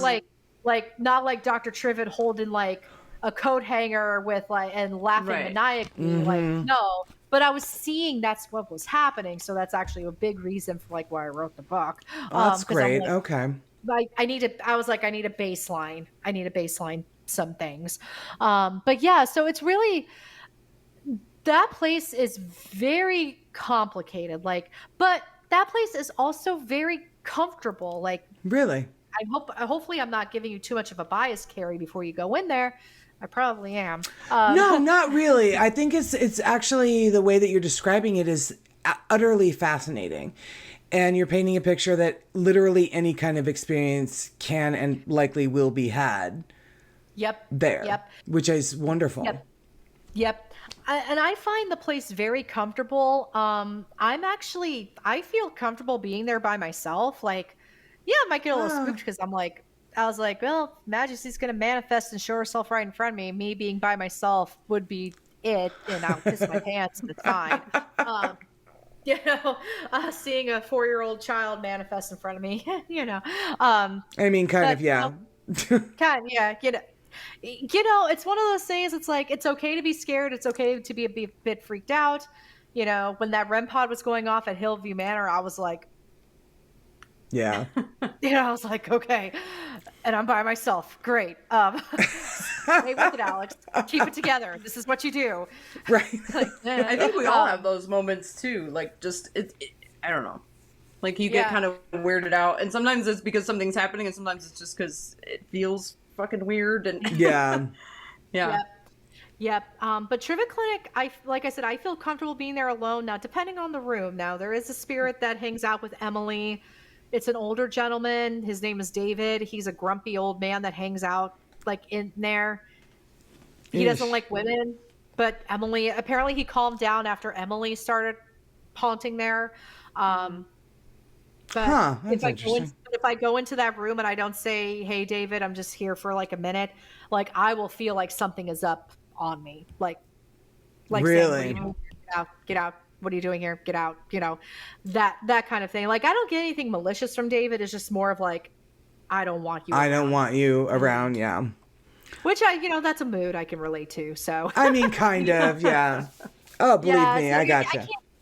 I can't blame him. Like, and that's why when I go into that room, I'm like, "Hey, David, I'm just coming in here to put this recorder here."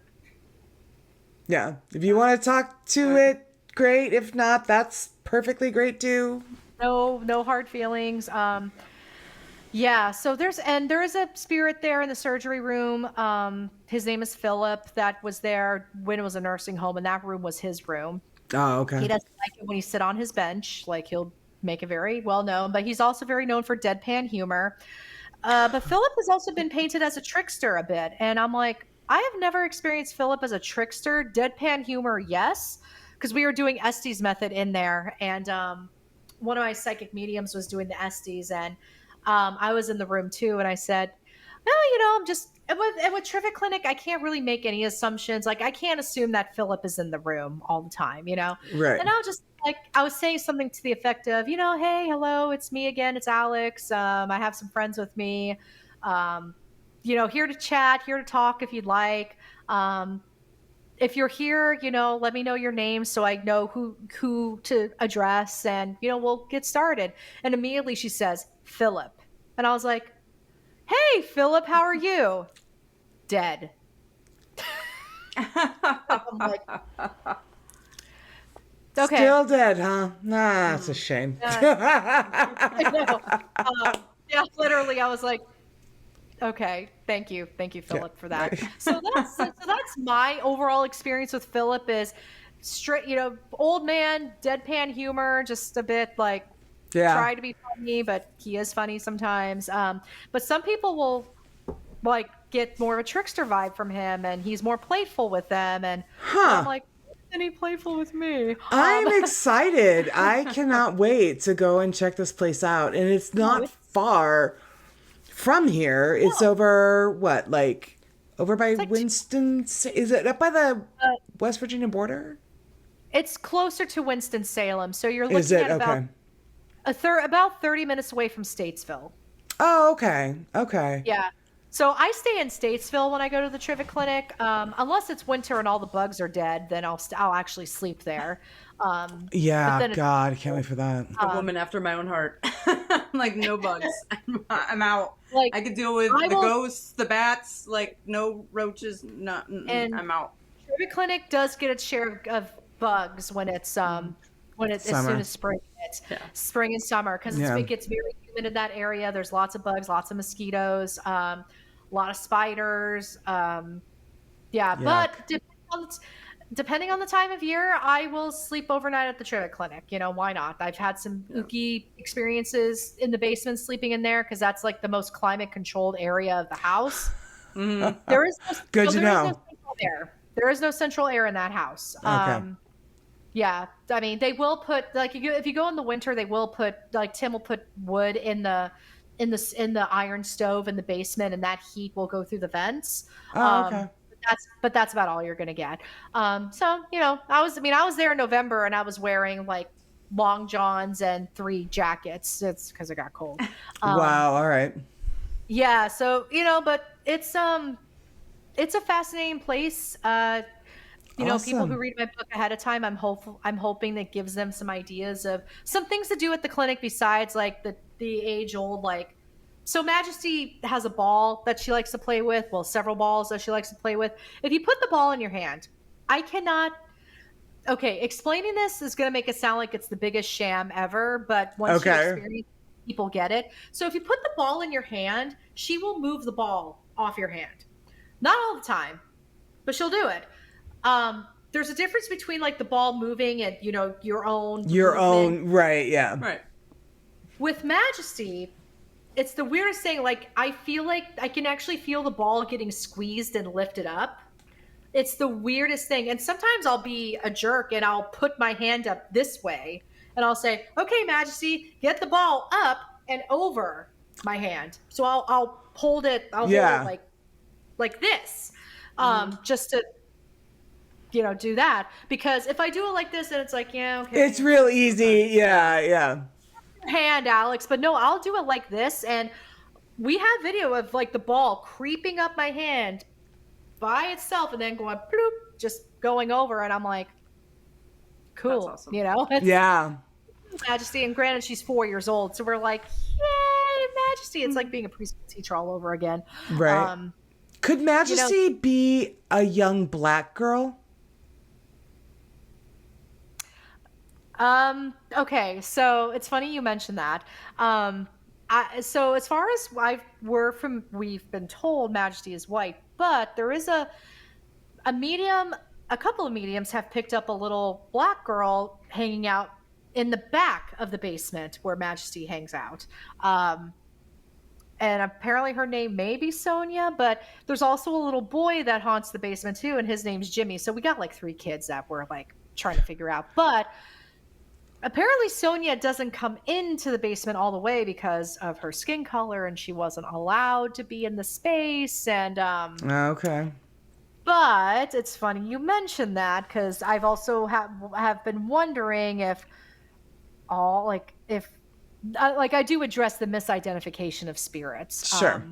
In the book too, because one of the interviews I did made a really interesting point. They said, you know, we know the spirits by this name, or at least that's the name that they've accepted. Yeah. And I'm like, ooh. Yeah. You know, I'm like, yeah, that's a good. Yeah. But yeah. So with the whole Majesty thing, God, it's kind of wiggy that you brought that up, because that's just what I'm picturing. Every time you say Majesty, I'm picturing a little black girl. And it could be the reason you're not getting records. Yeah, that's probably why. Well, shit, now I gotta rewrite a chapter. No, I'm just kidding. wait, all right, the book is now coming out. Okay, so we're pulling that off of. Those of you who ordered your paperbacks, you're going to get a different version than what's going to come out tomorrow. But that is something I bring up in the book too. Is like, are we misidentifying some of the spirits, making assumptions, and you know, and that's our bias coming through too. For sure. Yeah, so that's our bias. You know, it's a rural area of North Carolina, a very white area of North Carolina. Like when I was talking to Kevin Campbell, he was talking about this really famous black man who his name is Teen. Hang on, it's in my search history. Teen Blackburn. Very significant he contributed. He was one of the last surviving American enslaved persons with a clear recollection of slavery as an adult. Wow. So Okay. he became very famous in the area. So I'm assuming if he lived there and still lived there, then he probably had family and possibility. Right. So Kevin Campbell did tell me about that. So I don't think it's out of the question. And that's the thing.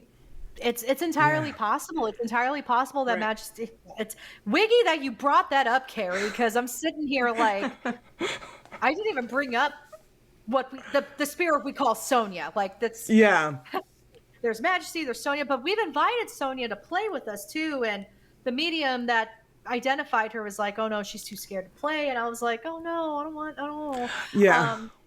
I did bring a black woman to the Trivette Clinic. Okay. It wasn't like I brought her on to talk to Sonia, but it was like, I think it'd be interesting to have you experience this place. And, because she was really curious about ghost hunting. And, sure. And in the back of my mind, I'll be honest, and maybe this is my bias coming through in a really negative way, but in the back of my mind, I was wondering, like, if Sonia is there, would Sonia, who's not very interactive with us, would she be more interactive with my friend? Right. Who would be the same skin color, and maybe there'd be a little bit more comfort there.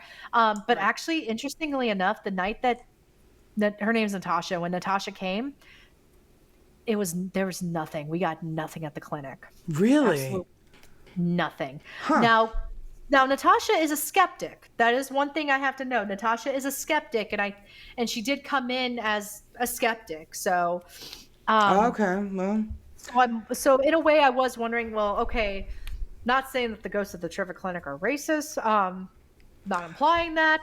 Right. But I mean, like, with any location, they don't, like, perform on command. Like, maybe they just weren't feeling it that night.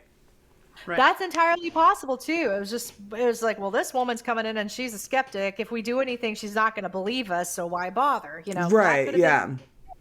But it was just it was very odd. Like, usually when I go, I get a little bit of something every time. Like, sure, yeah, something moves, or we see a shadow, or we hear a voice, and I'm like, oh, okay. Like, and it's like that one thing, but absolutely nothing happened, and I was like, that's interesting. That's weird. Yeah, that's very weird. Huh.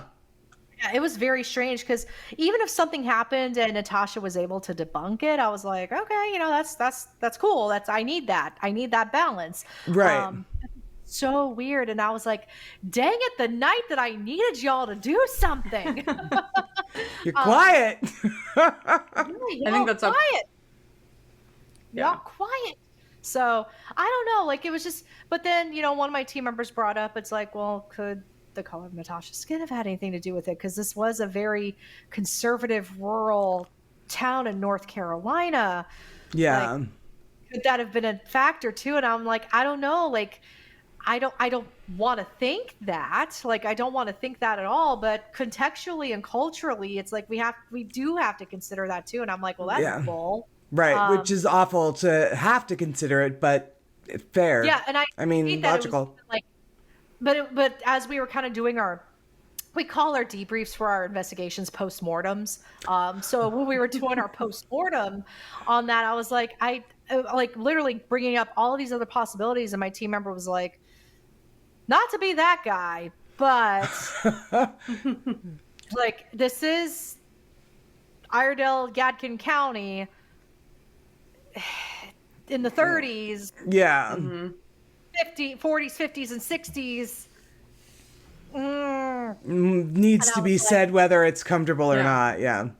Well, it's like, and we have to have those uncomfortable conversations, and I'm just like, well, crap. I'm like, so, and I won't really know until it happens again. Like, true. That's true. Yeah.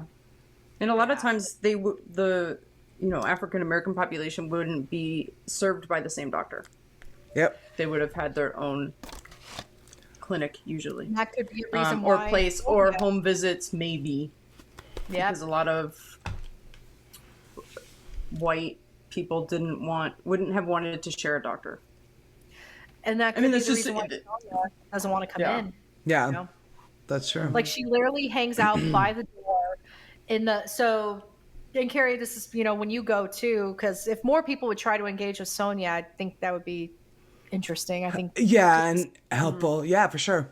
Helpful. Yeah. So usually when you go down, so it's the door behind the stairs. So when you go down the stairs, you hook a right or a left.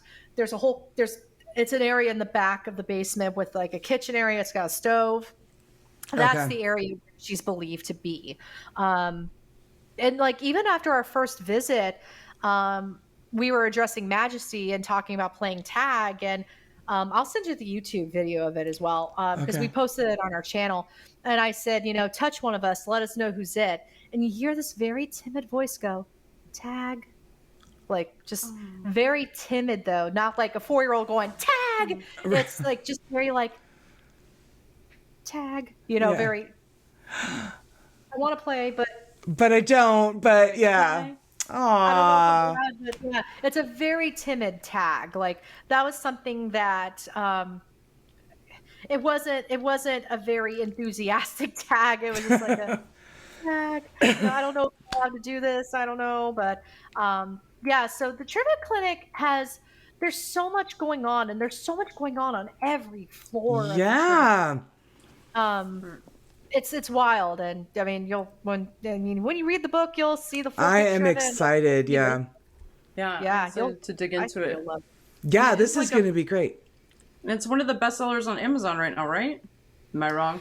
Yeah, it was in the top 10 today. I think it's still in the top 10. See? Yay. Yeah. That's amazing. Congratulations. Yeah. Thank you. Yeah. I never Wonderful. thought it would.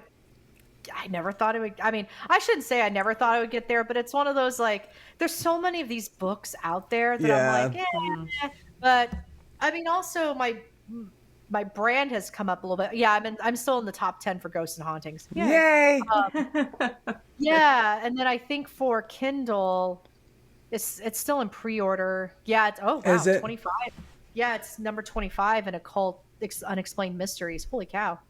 Jeez, that number went amazing. up. Wow, that's great. Congratulations. Yeah. Thank you. That's exciting. Yeah, that's Yay. I have to say this is probably the best performing book that I've had so far. I mean, even with One Bed Over and it being on TV, it's crazy. Well, I'm gonna screenshot that. There we go. Yay. Little brag sesh. Love that. Yeah. Love that. Seriously. Yeah. I'm excited. Okay, so they can find it on Amazon. Where else can they buy the book? So in a few weeks, I'll have it on my Etsy shop. So if people want a signed copy, now granted, it's going to cost a little more than Amazon because I have to pay for shipping. Sure. so that's one PSA to the masses. If you would like a signed copy of the book, for my Etsy shop, it will probably cost about $9 extra just because of the shipping cost. Sure. Or catch me at the Trivette Clinic October 8th for the book signing, or at a convention, maybe Fleetwood Paracon if Amazon is on top of it with shipping. Yeah. Maybe. Yeah. So it's so basically Amazon's the main area, but I'll have them shop hopefully in a few weeks. Okay, that sounds wonderful. Now, I do ask this of generally, like when I'm watching Andrea's show or Entity Voices Paranormal Evidence, I like to ask their guests this question because I never ever get the same answer. What is your most important piece of advice for a new paranormal investigator?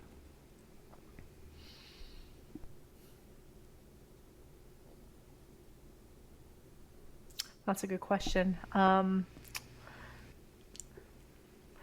Go in with love and an open mind, because the intentions that you walk in with, you will get back. That is an excellent answer and very, very true. Very, very true. Because I have found that in my investigations. And That is a unique answer. I have yet to get that answer yet. I'm on the hunt for like somebody to give me the same. So far, nobody has, which I think is really wonderful. I do have one last question, and this one is actually for the two of you. So Laura's like, I'm sorry, wait a minute, what? In fact, Laura, I'm going to have you answer it first. All right. Same question to both of you.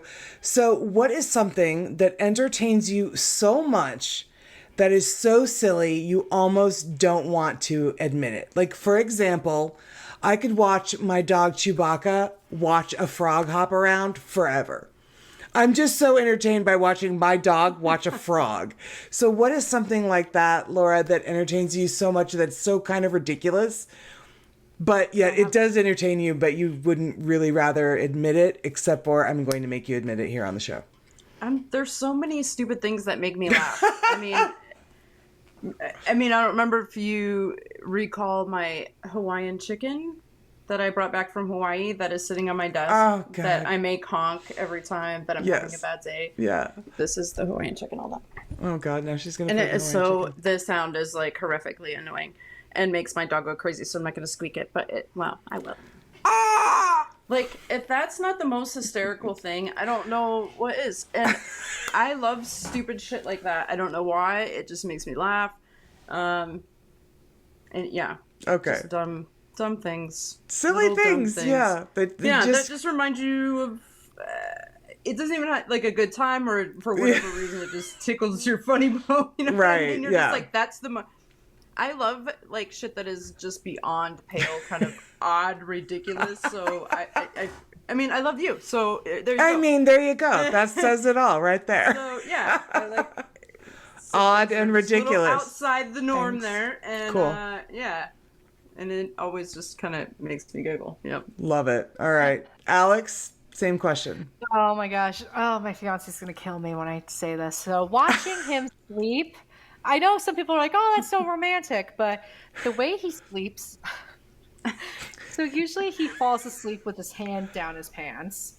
So he's got his hand down his pants, and his pants are always like slightly down, so his coin slot is showing, and he snores. But I am so entertained when I watch him sleep because he's like, and his tongue sticks out a little bit because he's got sleep apnea. So it's like, picture this guy, bearded guy, like falling asleep on the bed with his hand down his pants, his coin slot showing on the other side, and he's like, I have a mini version of that at my house. Yes, a 9-year-old version of that. Yeah. nice. 100%. I love it. Those are the best That's answers. awesome. That's a great answer. I think everybody has something that they're like, you know what? I should not be entertained by this, but I wholly am. And unless somebody asks me about it, I'm not going to just go around and tell people. On now. You got to tell us one of yours. Are you just giving us the Chewy and the Frog? This is a Chewy and the Frog thing. Yeah. What's another one? Pretty much anything having to do with my dogs, really. One of my favorite memes is like, I just watch my dog chase his tail for 5 minutes. Animals are so stupid. They'll just be entertained by anything. And then I realized I just watched my dog chase his tail for 5 minutes. Like, it's stuff like that, anything that my dogs do that I think is just ludicrous. And yet I'll watch them do it forever.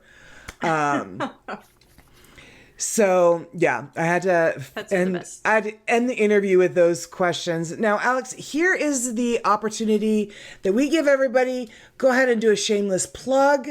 Where are you going to be? What's going on? What's new for you in the future? Talk to us. All right. So I am going to be at Fleetwood Paracon on September 27th in Brandy Station. No, September 17th. Wow. At Brandy Station, Virginia. And then let's see, October 8th, I'll be in Hamptonville, North Carolina at the Trivette Clinic at the book launch party. Yay. So I'll be there signing books. And then I'm getting married the week after that. Congratulations. Yay! Right now, I'm at that stage where I'm like, yay. Oh, man. And then November, first weekend of November, the second weekend of November, I'm going to be at Mass Paracon. Oh, Mass Paracon up in Concord, Massachusetts. Um, then I'll be at the Lizzie Borden house the weekend after that. So I think I'm just going to stay up in New England for the yeah. week. Yeah, and then of course I just released the Hamptonville Hauntings this week, Ghosts of the Trivette Clinic. That you can find that on Amazon. I will have that on my Etsy store hopefully by the end of September. So if anyone wants to get a signed copy of the book, they can definitely go through there. And I have other books available as well on Amazon, from personal ghost stories to ghost hunting 101. Yeah, I got a lot of paranormal content out there that people can consume.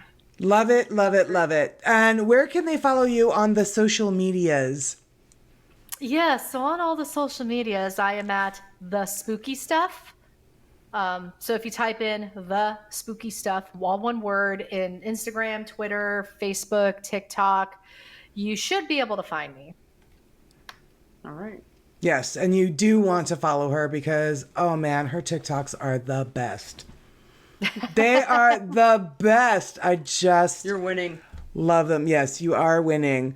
You are absolutely if I ever meet winning. Zach Bagans after he watches all my TikToks, it's going to be the most uncomfortable conversation ever. I mean, I feel like he has uncomfortable conversations with fans all the time because it's just got to be.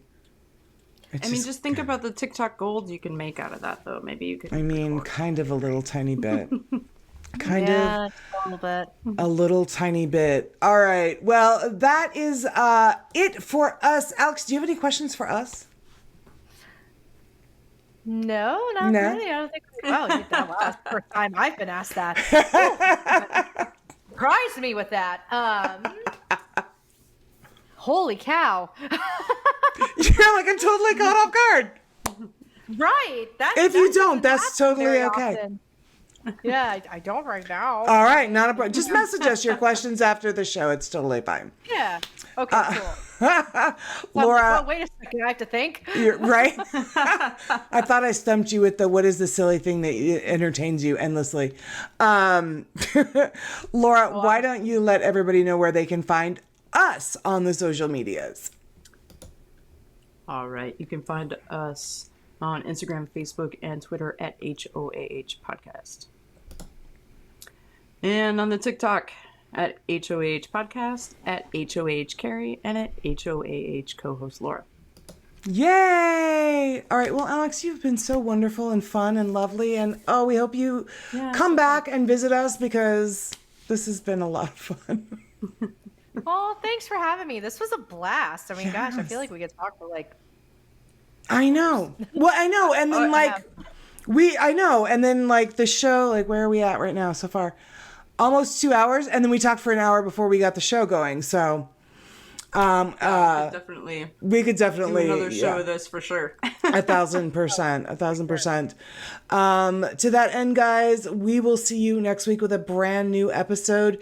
Laura and I have a lot of doubling up on recordings that we need to do as we are going to be going to London and Paris in 3 weeks. So we will be hopefully bringing you an episode recorded from London. But we're still trying to work the kinks out on that. Because we do well to just record it from here. So until then, guys, we will see you next week with a brand new episode. As always, stay safe out there because you never know who or what is listening. Bye, guys. Bye.